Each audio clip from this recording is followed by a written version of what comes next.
mágico honetara datos. Melchor, Gaspar y Baltasar. Ahora sí, a ver, 1, 2 y 3. ¡Txalo handi bat!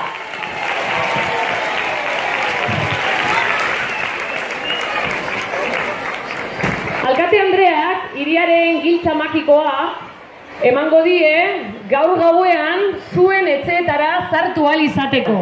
Aquí está la alcaldesa. Amaya. Bueno, majestades, estamos encantados de recibiros un año más en Baracaldo. Se lo vamos a dar a gastar, ¿vale? Que lo guarda. Bueno, y además tenemos otra cosa. Que nos traigáis trabajo, salud y tiempo para disfrutar con la gente a la que queremos. Solo eso, con eso nos vale. Hola, ¿qué tal? Eskerrik asko. Ha sido un viaje largo, pero da gusto llegar a Baracaldo porque nos recibís súper bien. No os voy a preguntar qué tal os habéis portado, porque os habéis portado genial, lo sabemos.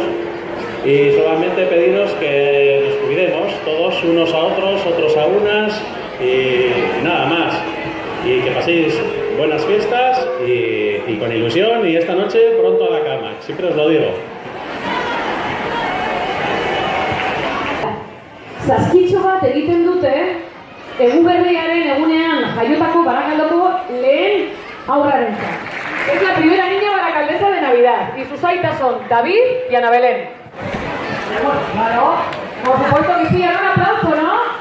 A Izaro, a sus aitas y sobre todo a la gente de colectiva, por ese trabajo que hace a lo largo de todo el año.